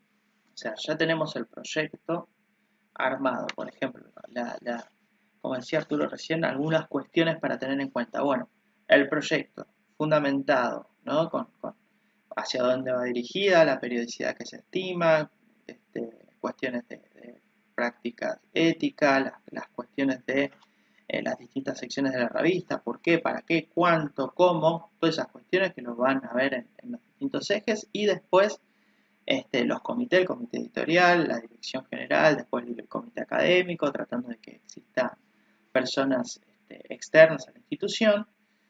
Y bueno, y ya con eso básico se presenta. Lo ideal es que se tenga el apoyo institucional, se genere el espacio web pertinente, se instale la plataforma, se vuelque todo ahí y desde ahí en más hay distintos criterios que por lo menos tenemos que tener en cuenta. Por ejemplo, detalles de dónde pongo el ISSN en la tapa, ¿no? Sabemos que el ISSN en la tapa de toda revista tiene que ir en la esquina superior derecha. ¿Bien? ¿Por qué? ¿Porque me lo inventé? No, porque así en general está regido por muchos indicadores, muchas bases de datos. En este caso, la Tindex es un buen inicio un poco en la idea de la pregunta que hizo Andrea recién. ¿Cuál es lo básico que tenemos que tener? Bueno, pensemos que lo básico para regirnos tiene que ser al menos los criterios de la TINDEX. ¿Cuáles son? ¿Y a qué van? O sea, este es un ejemplo que les di recién de dónde va el ISSN, pero son cuestiones que si empezamos desde cero a trabajar, a replicar, entonces no vamos a tener ningún, o sea, va a ser mucho más fácil luego seguir perfeccionando, ¿sí?, nuestra propuesta editorial. Fíjense que para ingresar a la TINDEX yo tengo que tener por lo menos 2 años de antigüedad en mi versión en línea y estar vigentes al momento de la calificación. Fíjense también que las revistas tienen que tener un sitio web oficial. Espero que lo vean, por favor me dicen si lo ven. Acá lo estoy aumentando para que se vea un poco más. Tenemos el sitio web institucional que tenemos que tener, el acceso, después que ese sitio web debe permitir el acceso libre a todos los contenidos, es un requisito para postular a la TINDEX, ¿sí? Miren, no se va a calificar una revista digitalizada en un solo archivo PDF, o sea, todos los artículos publicados tienen que estar como separados, debe ser posible eh, consultar de manera independiente cada archivo y que las revistas editadas por instituciones privadas, fíjense esto, deben estar indicadas en el DOAJ que vimos recién o en Cielo al momento de presentar su postulación. Entonces, fíjense, una vez de estos criterios, requisitos para postulación, ¿sí?, en una revista nueva tendríamos que esperar 2 años de antigüedad. Ya no es número, antes era por número, ahora son 2 años de antigüedad y seguir vigente. Bueno, la metodología de aplicación. Dice, la calificación se aplica únicamente en los sitios web institucionales o sitios oficiales de cada revista. Y la calificación no se utiliza en versiones en línea disponibles en plataformas que agregan contenidos de revistas editadas en diferentes instituciones o países. Tiene que ser todo unificado, ¿sí? Y que cada característica que se cumple equivale a un punto. Y para ingresar al catálogo hay 7 características básicas obligatorias y al menos 23 y al menos llegar a 23 puntos para lograr un mínimo de 30 que nos nos da la apertura para lograr el 80% de cumplimiento e ingresar al catálogo de la TINDEX. ¿Bien? Fíjense, otras cuestiones que tienen que ver como, por ejemplo, disponer de información completa del proceso de calificación, que todas las calificaciones son públicas. Si un centro de acopio determina no hacer públicas las calificaciones reprobatorias, deberá utilizar un formulario para hacerlo fuera de línea. Bueno, un montón de cuestiones. Ahora, ¿de qué estamos hablando? ¿Qué tiene que aparecer? Sí o sí para entrar a este catálogo que es básico y es muy ordenador. ¿Quién es el responsable editorial? ¿Sí? Cada cuánto se generan los contenidos, se deben identificar quiénes son los autores, cuál es la entidad editora de la revista, las instrucciones para publicar, el sistema de arbitraje y el ISSN, que ya lo vamos a ver, ¿sí?, que es el registro de publicación seriada. Estas son las características básicas. Si yo no cumplo una de estas, chao, no entro a la TINDEX. Después tenemos características de presentación. Miren cómo nos empiezan a ordenar acá. Navegación y funcionalidad en el acceso de contenidos. Bueno, OJS lo tiene registrado, o sea, lo tiene consumado ese hecho del orden de cómo acceder a la información para ver un artículo, para enviar un mail, ¿sí?, para enviar un artículo, etc. Como esto, ¿no? Fíjense, yo estoy acá, veo cuál es el número actual, veo para descargar los artículos, ¿sí? Si aprieto uno de los artículos, puedo ver el resumen, la biografía del autor, ¿sí?, cuestiones así. Puedo ver quién es el equipo editorial, con quién me puedo contactar, la declaración de privacidad. Es fácil navegar en este entorno. La TINDEX lo puntúa eso. Acceso histórico al contenido, ver los números anteriores, decir cada cuánto se publica la revista. El membrete bibliográfico al inicio del artículo. Bueno, ya esto es de maquetación. En el PDF tiene que estar arriba, al inicio del artículo, qué revista es, cómo se llama, ¿sí? Digamos, por ejemplo, en este caso, los archivos de este número de este artículo, por ejemplo, que está en PDF. Entonces, al inicio del artículo tenemos el nombre de la revista, el año, el ISSN, las páginas, el nombre del artículo y los autores. ¿Ven? Eso se puntúa y eso es importante. La afiliación institucional de los miembros de los cuerpos editoriales. Eso lo tenemos en otra parte que es en la parte de la presentación en la web. La afiliación de las personas que son autoras, las fechas de recepción y aceptación de originales. Eso es importante. Desde el primer momento, ¿ves? Por ejemplo, acá nosotros lo tenemos en este ejemplo que les estoy mostrando. Bien, esos son detalles a tener en cuenta. Entonces, si nosotros empezamos con la revista, ya de entrada tenemos que tener en cuenta estas cosas para que después, en 2 años, sea más fácil postular. Definición de la revista, lo que estuvimos hablando recién, los documentos con autoría externa, eso es los archivos, la apertura editorial, los servicios de información, ¿sí? Indexación y entre otras cuestiones, el cumplimiento de la periodicidad se van a revisar las políticas de acceso, el código de ética que estuvimos charlando y la detección de plagio.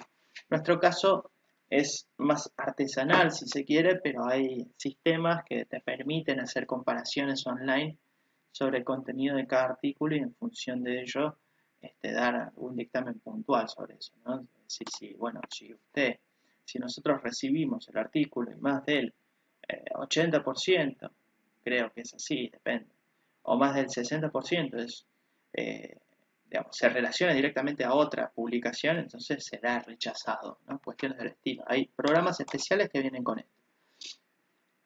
La otra forma de artesanal es, bueno, leyendo y haciendo comparaciones en buscadores.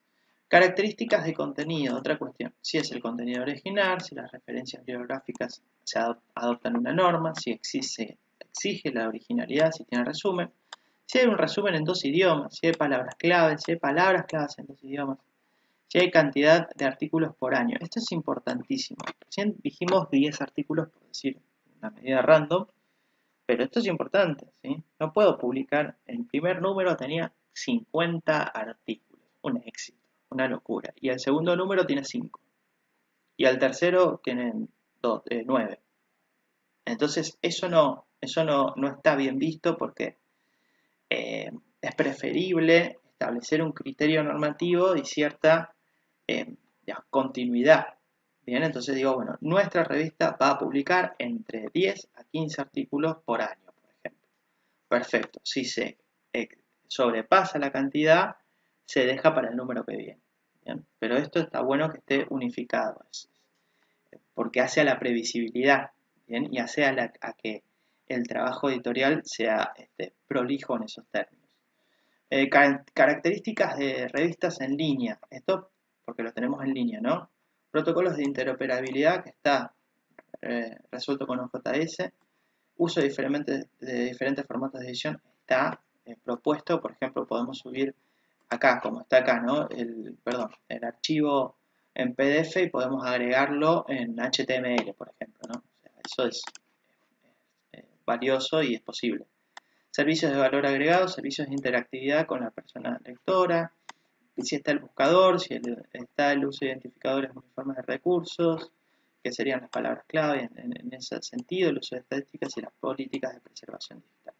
Bien, ahora, esta está así en general y después tenemos la explicación puntual de cada una de las de los puntos, ¿no? Que están, valga la redundancia, que están presentes acá. Entonces, el total de las características es 38 y me piden que por lo menos cumplamos 30 para ingresar a la Tindex. ¿Ven?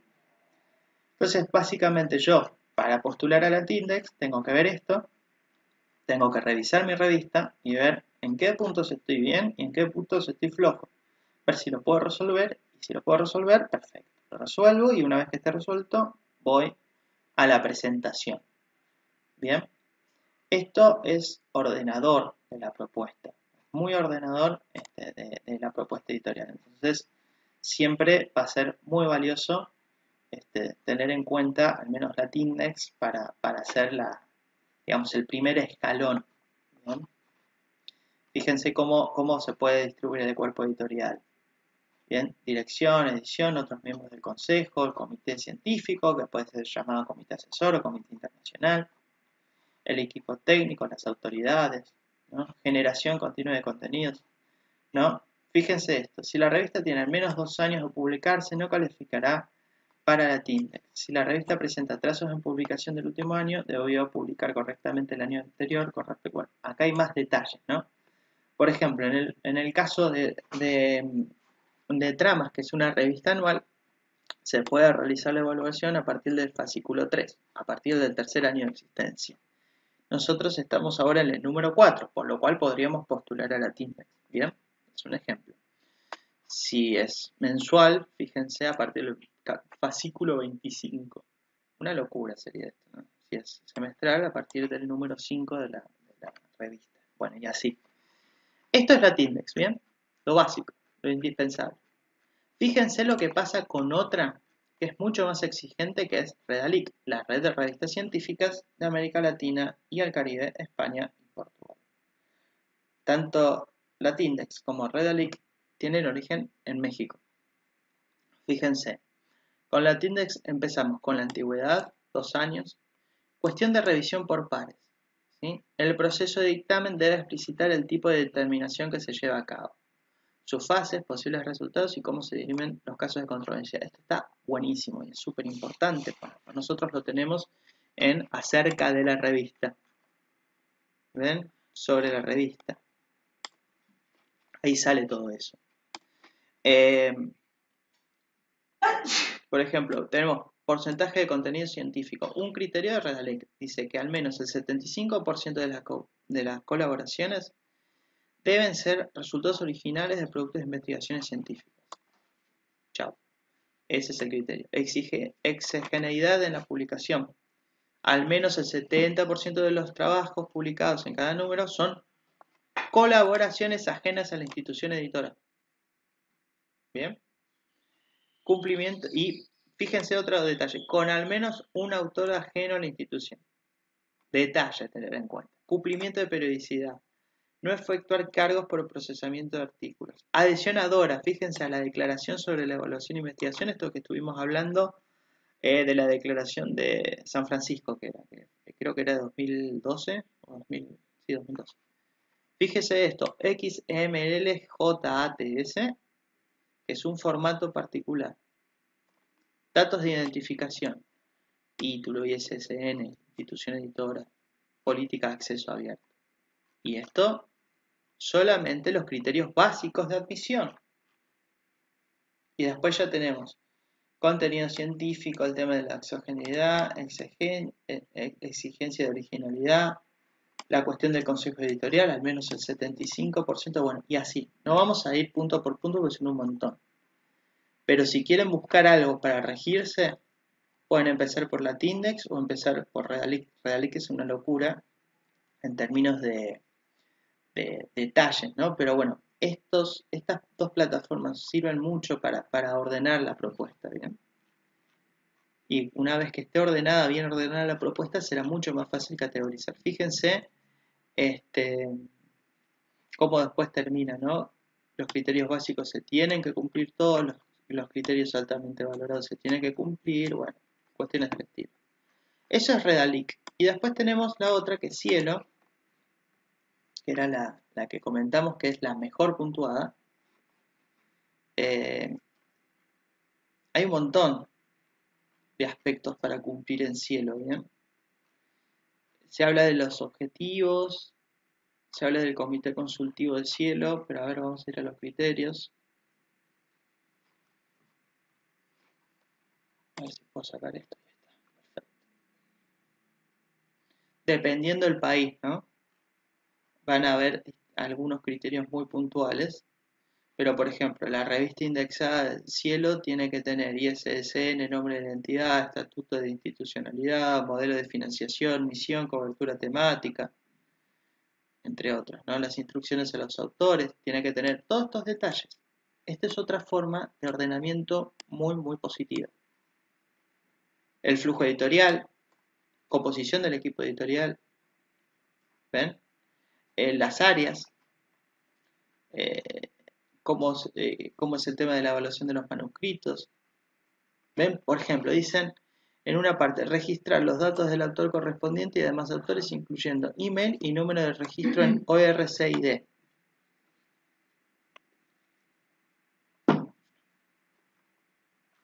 Bueno, cuestiones del estilo, flujo de la producción editorial, el idioma de los títulos, el tiempo de existencia para la admisión, la puntualidad, fíjense esto, puntualidad para la admisión. La publicación debe ser puntual. Las revistas que no se han publicado en los últimos 6 meses no se consideran para el proceso de evaluación.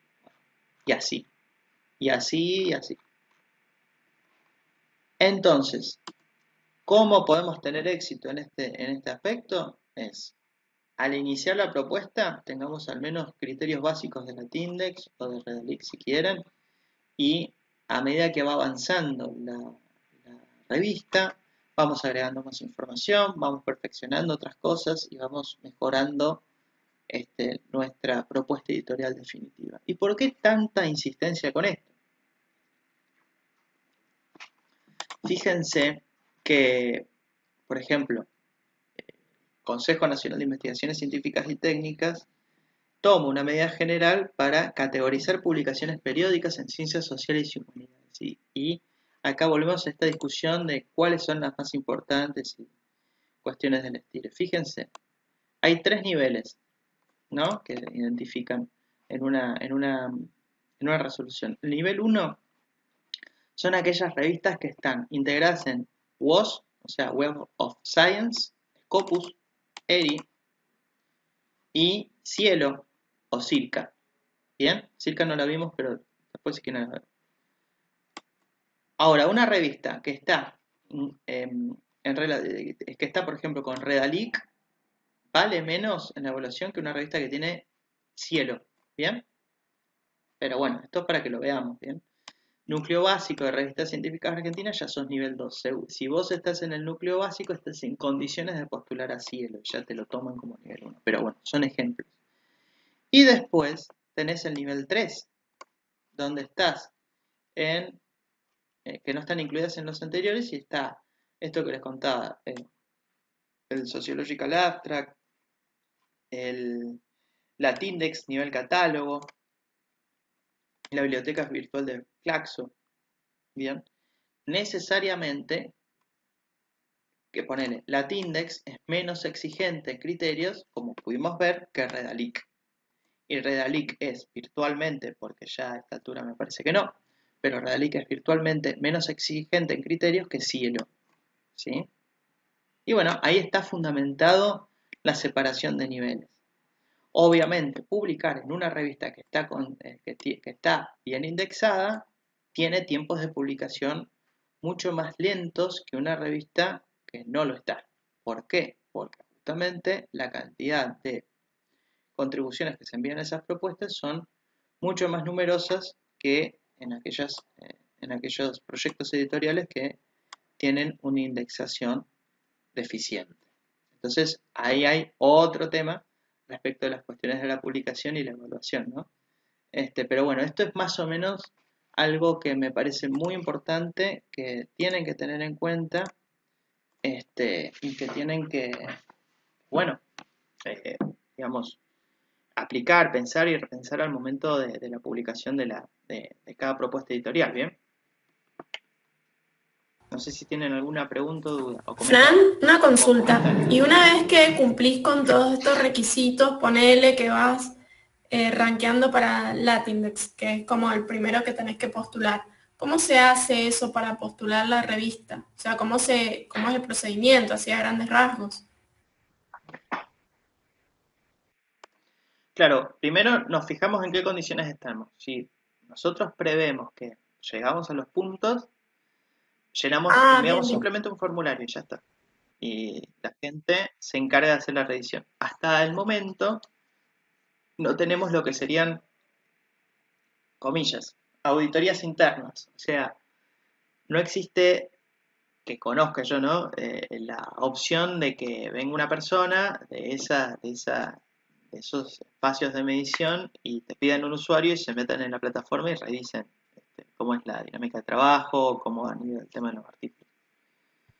No existe Ujú. eso todavía, creo. Pero eh, es simplemente completar el formulario y, bueno, y enviar la Ah, información que te piden. Generalmente te piden los archivos impresos en PDF, bueno, cuestiones así. Y una vez que está, simplemente ellos te van a decir que, bueno, tenés que anunciar que estás correctamente indexado y lo pones ahí en ujú. la plataforma. ¿Y eso que te habilita un ISBN o ISSN? No sé. No, no, no, eso te Ujú. habilita que vos ya estás en ese catálogo que es el punto cero de la Tindex y por lo tanto ya podés decir que estás Genial. en el nivel 3. ¿Bien? Y, y que ya los artículos que estén publicados en la propuesta editorial de, por ejemplo, Tramas, cuando vos los busques, van a aparecer en la Tindex. Una cosa así. Bien.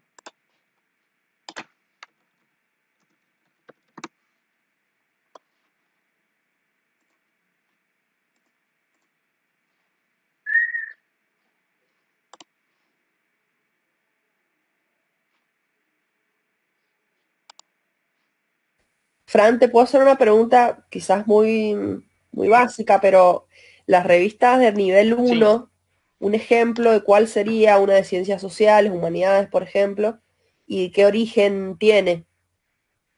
¿Algún ejemplo como para poder... Bueno, una revista de nivel 1 es la Revise, por ejemplo, que está en Cielo. ¿Y cómo es el proceso? Y bueno, el proceso que seguimos en ese momento fue ese. Primero la Tindex, después tratar de ingresar núcleo básico, no está el núcleo básico, después ha ingresado otras indiciaciones y después logró ingresar a Cielo. Y después, bueno, tenés otras revistas, a ver, déjame que busque un par.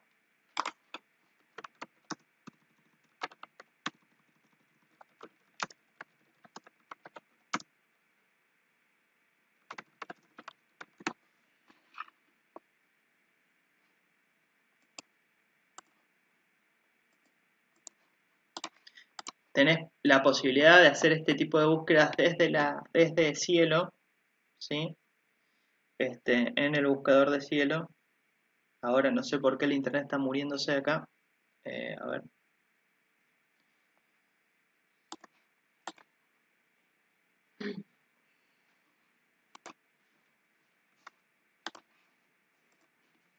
Acá buscas por materia.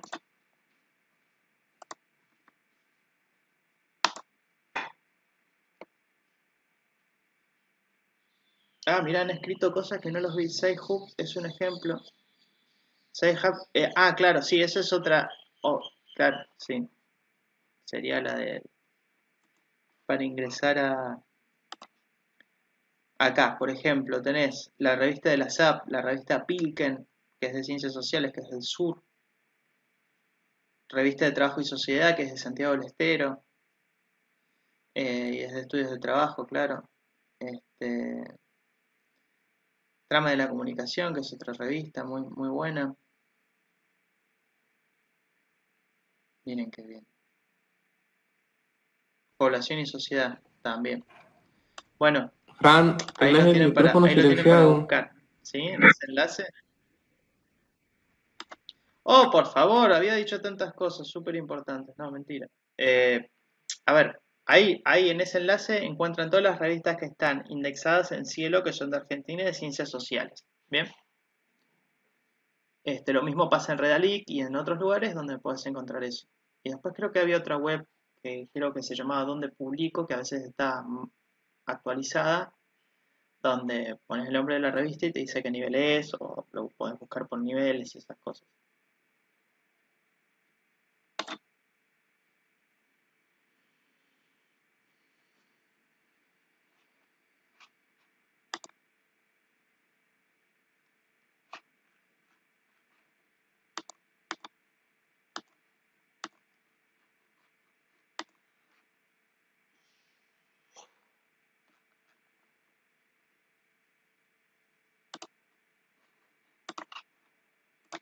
Bueno, ya para ir cerrando, por lo menos vamos a ver un poco del tema de lo que es el ISSN. ISSN se corresponde a una serie de iniciales que vienen a representar viene a ser el nombre que es el International Standard Serial Number. Bien. A ver, voy a compartir pantalla para que puedan ver. Primero voy a compartir esto, que es las reglas de atribución del código. Está por el chat que lo estoy compartiendo. Y vamos ahora a la web.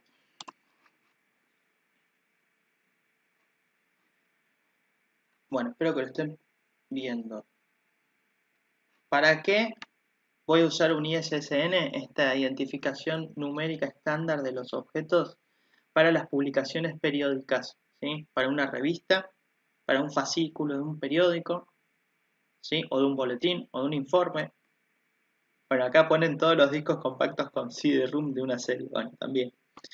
Y para pedir el número nos tenemos que dirigir a CAICID, ¿sí? Al Centro Nacional de Argentina, que es el CAICID, haciendo justamente la petición. La petición del ISSN puede presentarse hasta 3 meses antes de la publicación. Y una vez que está realizado, se hace el registro, ¿sí? Se hace la imputación del registro. Tenemos distintos números de ISSN que pueden ser determinados si es una versión en papel o una versión en línea del mismo producto, ¿sí? Por ejemplo, yo tengo una revista en papel y en línea, bueno, tengo dos distintos ISSNs. Si tengo una revista en distintos idiomas, tengo distintos ISSNs para cada edición. Y bueno, y siempre que se gestione un ISSN, se puede pedir cambios como quienes editan, el lugar de publicación, la periodicidad, ¿no? Todos esos cambios se tienen que indicar siempre que se realice algún tipo de modificación. Y en relación a las cuestiones que nosotros tenemos que enviar para gestionar este número, ¿sí? Este registro virtual del número, somos, ¿qué dice acá, por favor? A ver que les busco ahora. Los soportes, claro, manual de catalogación, pero yo no sé si...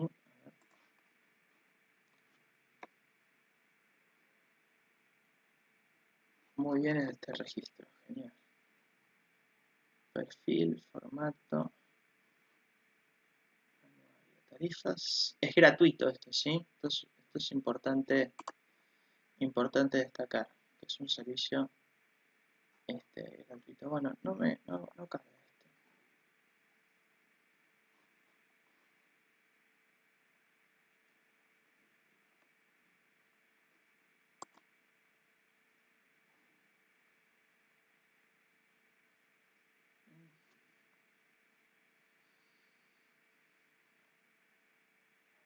Bueno, no nos acompaña el internet, como es usual. Así que bueno, yo después les envío este enlace para que puedan revisar el manual de catalogación con tranquilidad. Pero bueno, básicamente es eso. Nosotros tenemos que llenar un formulario con el nombre de la obra que queremos presentar, en este caso el nombre de la revista, quién edita, desde dónde se edita, cuál es el centro, digamos, de edición, el soporte que va a tener la revista y bueno, los documentos que dan prueba de eso, ¿no? O sea, en este caso se envía la revista en PDF, por ejemplo, ¿no? A un correo donde te indican desde esta web, ¿bien? Y bueno, una vez completado eso, si hay algún faltante desde la organización te indican, por favor, debe enviarnos tal o cual información, se hace la evaluación pertinente, se otorga el ISSN y después eso tenemos la obligación de colocarlo, pegarlo en la publicación que vamos a editar finalmente. Y una vez que tengamos editado con el ISSN incorporado, lo reenviamos de nuevo a la organización para que justamente puedan digamos, compartir, digamos, cerciorarse de que justamente ha sido compartido de forma efectiva. Bien. Así que eso es el tema con el ISSN. Ahí tienen para navegar y seguir investigando sobre esos temas. No sé si tienen alguna duda o pregunta, ya para pasar ahora a la cuestión, digamos, más práctica y a tratar de charlar un poco cómo nos podemos organizar con este flujo de trabajo y digamos, para las cuestiones que quedan todavía. Bueno, genial, entonces, Ahora entonces vamos a la presentación un poco de lo que es el trabajo práctico para que lo vean. Es un trabajo práctico más o menos testimonial. La cuestión es que ustedes puedan, bueno, revisar algunos detalles de las cuestiones que estuvimos charlando recién. Espero que puedan llegar a ver la pantalla. Fíjense que, bueno, estuvimos viendo estos pasos básicos para conformar una revista, el tema de la calidad editorial y el contenido, la cuestión de los indexadores, la importancia de los repositorios, las licencias de Creative Commons, el software de edición OJS, un poco charlando de lo que se trata en este tema, ¿bien? Ahora tenemos un mini práctico, ¿sí? Que son estas preguntas. ¿Qué aspectos deben tenerse en cuenta para proponer una revista científica? Hablamos de un montón de cosas, ¿sí? En base al documento de trabajo, fíjense cuáles son los aspectos que creen más relevantes, y bueno, un poco de lo que estuvimos charlando acá en clase. Decir qué es el OJS, al menos enunciar de qué se trata el OJS. Indicar qué es acceso abierto y qué diferencias hay entre esto que hablamos, ¿no? De la vía verde y la vía dorada de publicación dentro del acceso abierto, ¿bien? El ISSN, que lo vimos recién, eso no está incluido en el documento de trabajo, así que tienen ese enlace para tratar de replicarlo, para decir qué es el ISSN. Si quieren ser muy literales, van a decir qué es el ISSN y nada más. Sí, está bueno que puedan llegar a ampliar un poco más. ¿Qué es el tema de las Creative Commons? ¿Y qué licencias? Esto es una cuestión muy puntual. ¿Qué licencias quedarían mejor por una revista como Tramas Sociales? Que es la revista que estamos trabajando nosotros, pero en el caso, por ejemplo, de las revistas de ustedes, bueno, ¿qué licencias quedan mejor? ¿Sí? Las que están y las que van a estar, como en el caso de Arturo, ¿no? Bueno, ¿qué licencia quedaría mejor? ¿Bien? O qué licencia tengo y por qué. Esa sería más o menos la idea. Después, ¿qué es un repositorio? ¿Qué es un indexador? Y dar algún ejemplo en cada caso. Esto es muy puntual, muy específico, es más o menos un mini recorrido por las cuestiones que estuvimos charlando recién. Eso por una parte. Esto lo tienen que presentar. A ver, perdón, porque tengo 1000 páginas abiertas acá. Ahí está. Bueno, esto me lo tienen que enviar antes del inicio de la clase que viene, ¿sí? Así que yo ya voy a mandar un mail indicando sobre esas cuestiones puntualmente.